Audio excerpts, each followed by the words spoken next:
We are in episode 17.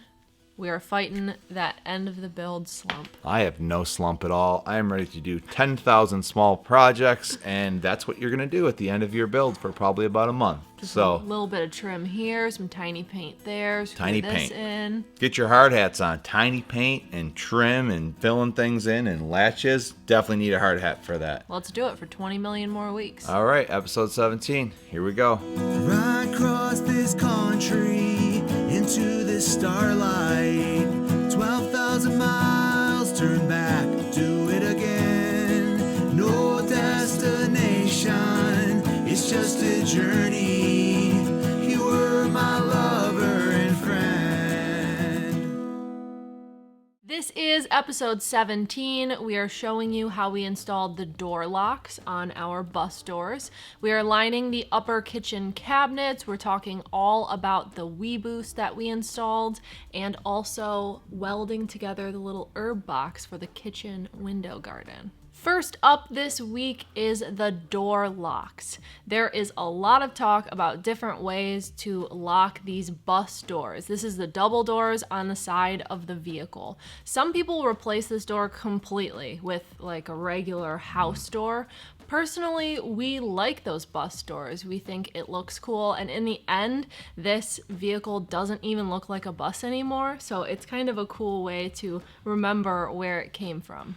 Yeah, I don't really care for the house door look on the shuttle bus. Some people do, but other thing is people think that it's more secure, and maybe, but you still have glass everywhere. So if somebody really wants to get in, they're going to break a passenger window or any of the windows. As long as it's locked and you can't get in there without trying hard, I think you're fine. Security is a huge topic, and with all the variables and unpredictability of being on the road, you definitely want to be able to lock all of your doors and windows. We decided to do the same exact setup that we have on our bus, and this is 2 big barrel bolts on the top of the door. So the barrel goes vertically up and down to lock into the door frame, and then the third lock is a cane bolt down into the steps on the outermost door. So that will lock both doors in because it kind of sandwiches the smaller one in against the bus.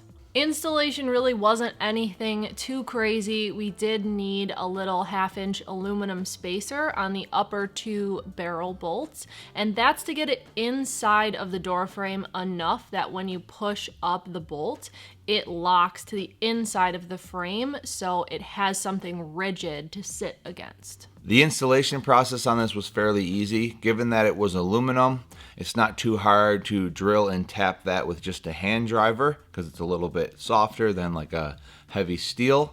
So you drill out your hole and then use the correlating tap bit to get the machine tap in there, so you can then use a machine screw to lock it into the door. Big thing when you're putting it on the doors, make sure you're enough distance away from where the window kind of meets so you don't risk hitting that glass with the screw. And you put those up.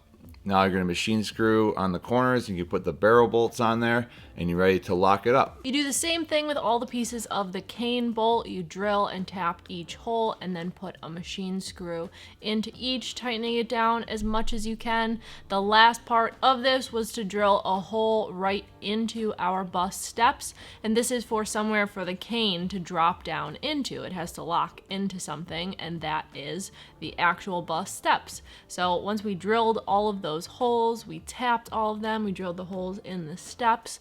The bus doors now have manual locks. Shuttle bus doors usually have a motor and a mechanism right above the door frame, and there's a little handle that you can lock back and forth, and this will kind of engage or disengage the motor. So essentially this does lock your doors in a certain way, but we don't want to rely on that, and when we were building our own bus, we decided to add these extra locks just for security, because it is possible someone could pry open those doors if just the motor is engaged. So adding these extra locks is just a little bit more security, a way to manually lock the doors doors. Then if you double down and you engage the motor and you have all 3 of these locks engaged, there's a pretty good chance that nobody's going to be able to pry them open. We also put a little silver handle on these doors, and that just helps you be able to grab onto something to open and close the doors manually. Now that we installed these 3 locks and the handle, the bus doors are definitely more secure than they were before to keep out all the ghosts and ghouls and goblins trying to break into your bus. Yeah, it's spooky season, you know, you gotta be careful out there.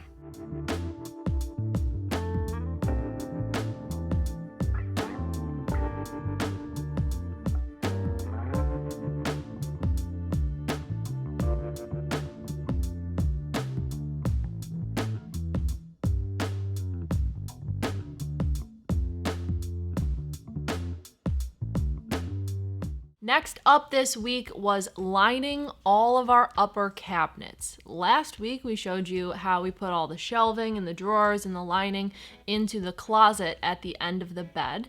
But this week was finishing up all those little compartments in the overhead cabinets. These compartments are our main storage area for dry goods, all our dishes and kitchen items. So it's really important that you can't see any of the insulation in the back. There is even wires running through the back of these cabinets. So we had to make sure all of that was not only in conduit, but also covered up and not rubbing on anything. When we were designing these cabinets, we designed 2 spacers into each compartment, and this served a few purposes. First of all, it kept each compartment uniform so the dividers didn't sag inward. It would keep each compartment the same size from top to bottom. Second was that I knew when we would get to the point of lining these cabinets, we would need something to screw the 1/4-inch ply into. When it came down to lining the cabinets, we had wires in the back and a bunch of things we actually had to work around. So I had to take those spacers and space out the 1/4-inch ply even more. But I had something to mount to, which was absolutely essential. Once the spacers were secured, we decided we would take the 1/4-inch ply to back the cabinet and extend the cedar planks on the ceiling so they would meet and you would get one smooth, seamless thing. And it looks so good, you're covering up any wires or framing that you would otherwise see, and it just looks more complete. It's a really beautiful just finishing touch.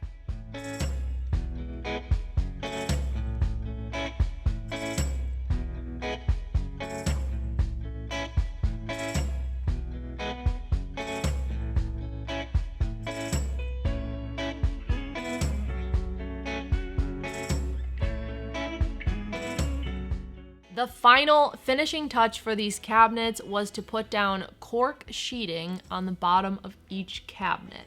I was trying to think of a way to make these cabinets look nice and really finished and complete, but also reduce breakage when you're driving. This can be a huge problem. You get dishes or stemware, like a wine glass or something, and you're driving down a bumpy road and everything's rattling together, rattling against your cabinets, and you end up with a cupboard full of broken dishes. So adding cork to the bottom of these cabinets not only looks nice, but it is functional because it helps stop some of that vibration of dishes against the cabinets. Cork is one of the only truly 100% sustainable products that you can use for something like this.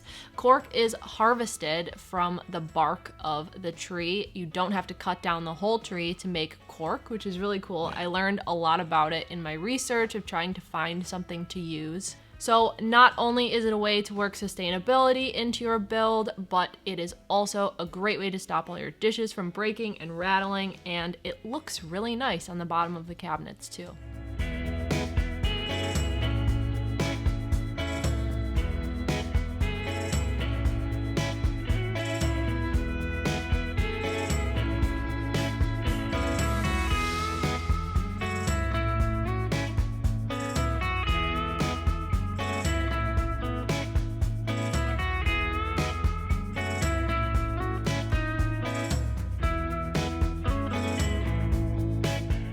We're pretty excited with our second partner on this build, that is a WeBoost. They were nice enough to send us the Drive Reach RV, which is a cell boost antenna.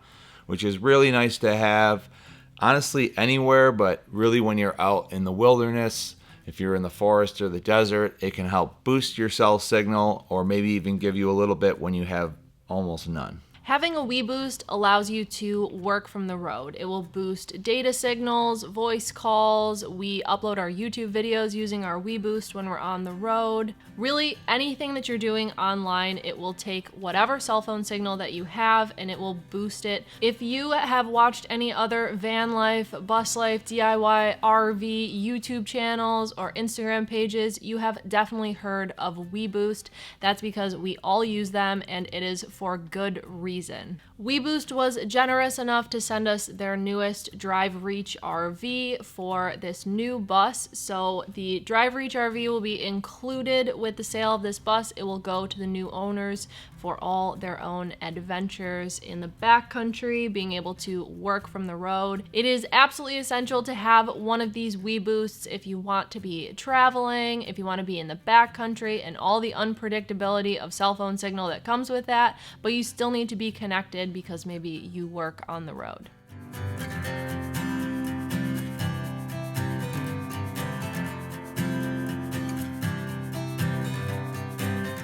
Installation for this was pretty straightforward. We started out on the roof, picked our spot we wanted to mount the antenna. We used the brackets that came with the WeBoost. They seem like they're meant to go on RV ladder as it's a rounded kind of U-bolt, but they work just fine on our square unistrut. So first thing we did was mount that plate, then we put the spring on and then screwed the antenna into that. We used the Loctite that came with it so that won't rattle free at any point. Now it was just running the wire to where we wanted to bring it in. We picked our spot that was going to go into the cupboard above the couch and just drilled that simple hole, ran that wire through, and now we were going to go inside and connect it to the receiver. Once the receiver was mounted on the wall, we plugged in the external antenna, and on the other side of the receiver it has a internal antenna, so that's where it kind of sends the boosted signal out from. We keep that in the cupboard usually, but when we have really low service, we can take it out of the cupboard and bring it right next to wherever you're sitting to amplify your cell signal.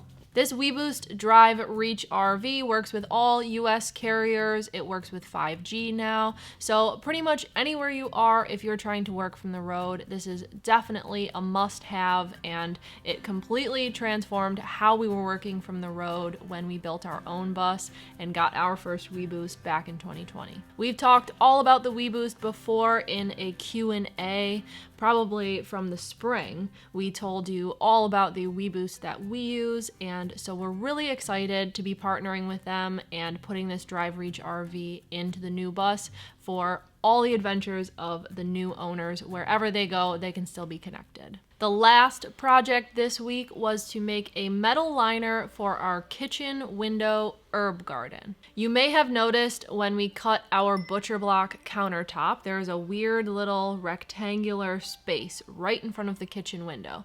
This is because we like to put a little planter right in front of the window. Not only is it just really nice to have plants secured in front of your kitchen window, you know, they won't go sliding around when you're driving, they're inset into the countertop, but it's also an easier way to access the locks that open that shuttle bus window. Anywhere that you have plants also involves water. So in order to protect the wood and make sure that there isn't water kind of spilling and seeping down underneath the cabinets, we like to line this little space with a metal box. This was another Kevin and Savannah project, so I took all of the measurements and brought them in to him.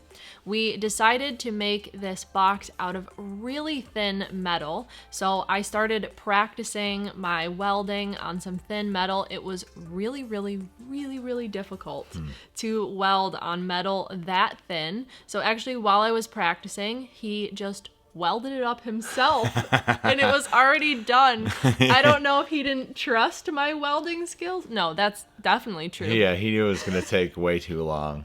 He's like, here, we'll practice that. And it was just a distraction. So you could just go make it in 10 minutes and give it to you. I tried. I was there and I was welding. I just wasn't welding that box. Yeah. Now that the box was professionally welded and there were no holes in the welds, it was waterproof.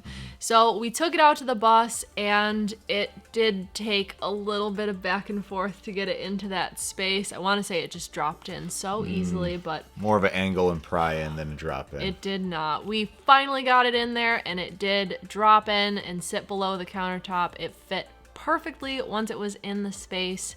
So now you could actually put dirt into that container and plant your plants in it, or you could do like what we do and just take the plants in the pots and set them into that container. It's totally up to the new owner of this bus what they decide to do, but either options would work great. Personally, I love having a place to put plants where they're not gonna roll around the bus, and it's so nice to have them right in front of the window where they get sunlight and ventilation. It's one of my favorite parts of that kitchen as a whole, is just having something living and green right behind your kitchen. You're always looking at it. I think it's really beautiful. Yeah, it just feels fresh and it feels clean and it's just nice. Week 17 is in the books. Hopefully we will get all the components for our bathroom this week. We're still waiting on a few products to be delivered. Some shipments have been delayed, but we're crossing our fingers. Next week will be the bathroom episode. We will be able to give you